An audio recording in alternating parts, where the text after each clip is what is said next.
Parte 3, então, da pesquisa nas ciências sociais, nossa primeira aula.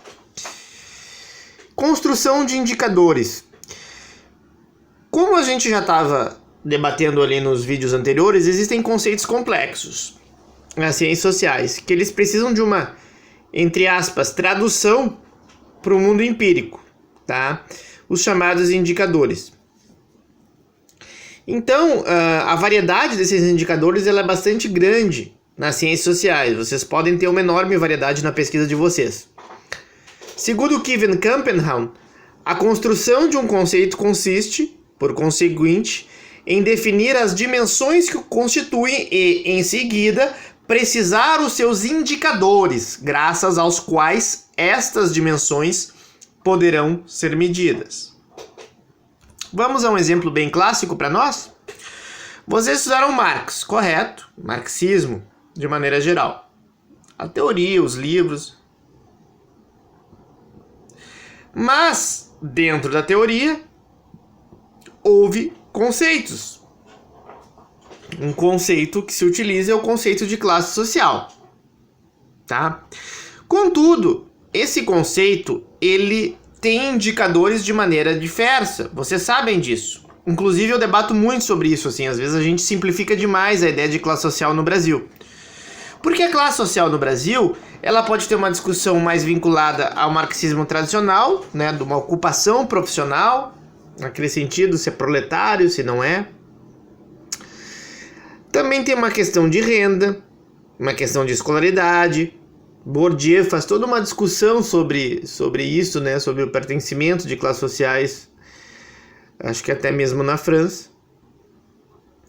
Então eu estou mostrando aqui para vocês somente um exemplo de que se vocês quiserem trabalhar dentro disso, vocês têm que ir baixando camadas, digamos, do mais abstrato para o menos abstrato, né, até trazer um indicador muito mais simples, como renda, né, que no Brasil muitas vezes hoje a discussão de classe social dos últimos governos se discute se ganha R$100 a mais, R$100 a menos, o que para o marxismo tradicional arrepia qualquer um. Tá? Outros exemplos. Algumas teorias da democracia, isso aí eu já trabalhei bastante com isso, prevê então que um alto grau de desenvolvimento econômico de um país promove democracia.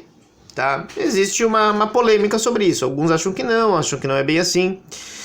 Mas o fato é que existe uma correlação entre desenvolvimento econômico e democracia, pelo menos a democracia liberal. Aí, então, muitas dessas pesquisas elas se utilizam de um indicador, né, que todo mundo acho que conhece, que é o PIB, né, o Produto Interno Bruto de um país, para mensurar o grau de desenvolvimento econômico. O que por si só, vejam bem, já é uma proxy, já é uma aproximação. Tá? Muitas vezes a gente não se dá conta disso.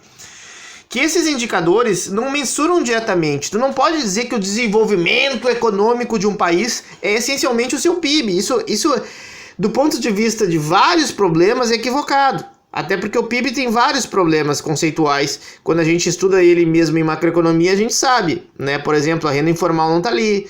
Alguns outros indicadores. O que é, afinal, desenvolvimento? Tá? Então, o que eu quero dizer para vocês é isto, né? Se constrói esses indicadores porque eles facilitam na hora de testar hipótese. E a partir, então, que vocês já escolheram seus problemas de pesquisa, que a gente vai trabalhar mais isso especificamente sobre o projeto na aula seguinte, tá? Quando vocês trabalharam já a questão das teorias, das hipóteses e também, por fim, dos indicadores, vamos agora partir para a escolha de um método. Para alguns cientistas políticos que são um pouco mais rigorosos, procedimentos metodológicos e metodologias são diferentes. Ainda assim, tá, a gente pode dizer que existem duas vertentes ou duas metodologias que a gente utiliza, que é a quantitativa e a outra é a qualitativa. Existem, digamos, métodos que são diversificados e podem incluir ambas as perspectivas, que é nesse sentido que alguns dizem, eu vou fazer uma pesquisa quanti-qualitativa, ou quali-quant, né? Vou abordar as duas metodologias. Ok. Segundo de Raiz, né, o que é preciso então para a gente escolher um método? Professor, como é que eu vou escolher esse método? Primeiro, tu tem que ter uma adequada formulação do teu problema de pesquisa, das questões da tua pesquisa e das tuas hipóteses. Fez isso? Ok, vamos para a próxima. Segundo, o domínio de estudos e pesquisas relacionados com seu objeto. Ou seja, tu não vai conseguir escolher um bom método se tu não lê sobre o teu problema, sobre outras pesquisas que falem sobre o que tu quer estudar. Aí tu vai lá e vai estudar. Terceiro, a definição clara do âmbito, do objeto e da finalidade da investigação. Aqui nós já estamos refinando o objeto, que eu vou falar mais tardiamente sobre isto, e a finalidade da tua pesquisa. Quarto, o conhecimento acerca da natureza dos dados a tratar e interpretar. Aqui nós já estamos estudando os dados, né? Antes de propriamente escolher esse método, nós vamos estudar os dados. E 5, por fim, a definição dos critérios segundo os quais os dados obtidos serão mantidos ou rejeitados, que é a definição mais operacional para rejeitar ou não a hipótese. Vejam que a escolha do método muitas vezes é uma das últimas coisas que se faz, porque justamente nós temos que ter em mente várias questões aqui que demoram, não são rápidas, tá? Eu falando aqui parece simples, evidentemente, mas vai fazer uma pesquisa com seriedade para ver como dá trabalho, né? Aí a gente valoriza um pouco a pesquisa no país, né? Porque a gente sabe o quão trabalhoso é quem já foi e já fez pesquisa, quem já foi pesquisador ou pesquisadora.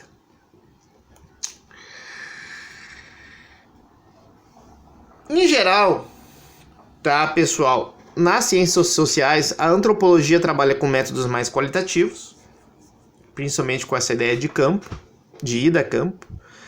A sociologia, ela alterna entre métodos quant e métodos qualitativos, bem como a ciência política, ok?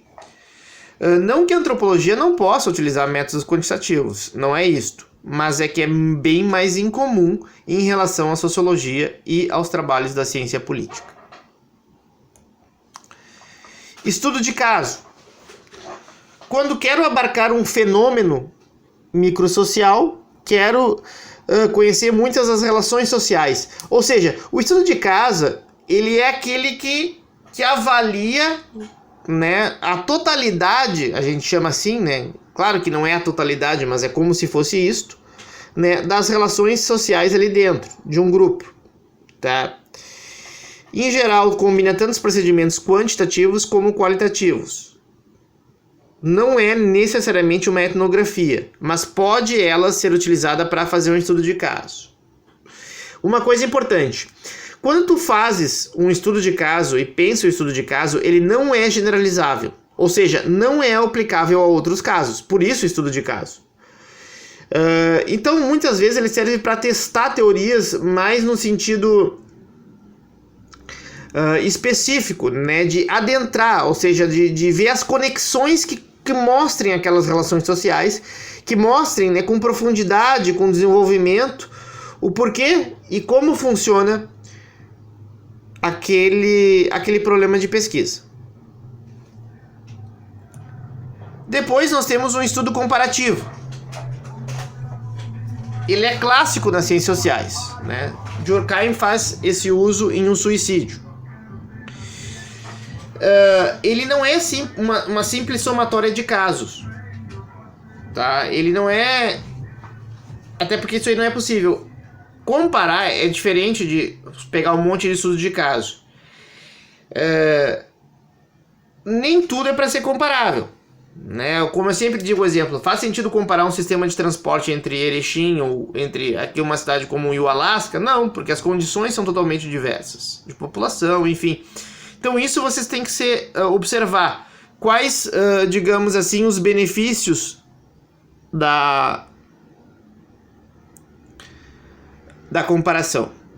Segundo o MEI, tá, nós temos alguns benefícios como importação espelhada e melhora na capacidade de reflexão sobre a realidade, ou seja, nós vemos outros casos e conseguimos refletir melhor sobre a nossa própria realidade a partir de outros casos.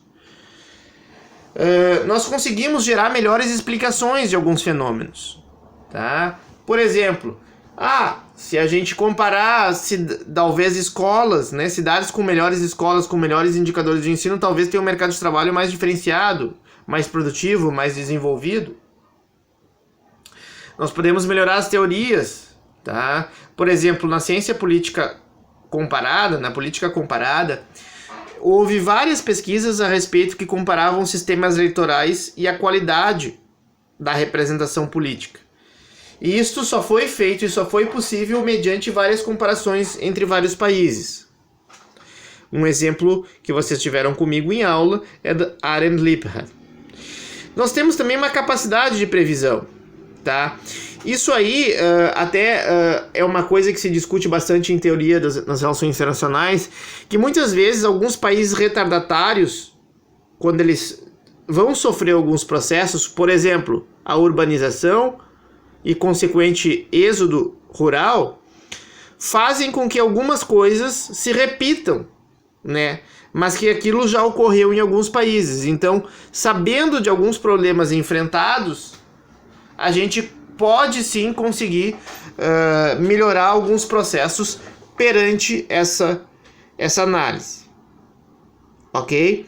Então vejam que é bastante importante também o método comparativo, a gente utiliza bastante na ciência política, vocês também podem fazer e comparar cidades, escolas, organizações, países, enfim, o que vocês quiserem. Problemas na comparação. Em geral, quando a gente faz comparações, principalmente entre muitas instituições, entre muitos órgãos, instâncias diferentes, por exemplo, eu vou comparar 50 escolas, tá? Tu pode fazer comparações etnocêntricas, no caso não de escola, mas de países, né? Nós temos que tomar cuidado com isso. Alguns países têm uma cultura bastante diversa, né? Algumas variáveis são omitidas, porque quando você trabalha com muitos casos, evidentemente, tu não consegue tirar, digamos, todas as variáveis daquele caso. Tu vai separar algumas, porque é impossível estudar tudo, né? Imagina se eu estudar 50 países, eu vou a 50 países, estudar todas as relações ali dentro? Não, isso não existe, né, pessoal? Então, algumas variáveis que talvez sejam importantes, digamos assim, eu dei o exemplo anterior, né? Nós estamos comparando sistemas eleitorais e democracia, mas de repente uma variável importante que eu omiti, que é, de repente, quantos anos tem aquela democracia, quantidade de tempo de democracia existente, eu omiti naquele estudo e aquilo foi fundamental para perceber um erro depois. Então, o estudo comparativo tem disso, né? Quanto mais casos tu tá... Existe um debate sobre isso na ciência política, inclusive na política comparada. Quanto mais casos tu tiver, menos variáveis tu vai ter, porque vai ser mais difícil fazer um estudo com mais variáveis. Quanto menos casos tu tiver, mais variáveis tu tem, mas daí tu não consegue generalizar. Então, é um trade-off. É um grau de equilíbrio entre pesquisas de estudos de caso com, por exemplo, estudos comparativos. Então, muitas vezes, tu comparar, por exemplo, a violência urbana na Europa e na América Latina pode ser bem sem sentido, porque muitas vezes a história do continente é diversa, né? Então, nós temos também que saber o porquê comparar, se é ou não importante comparar.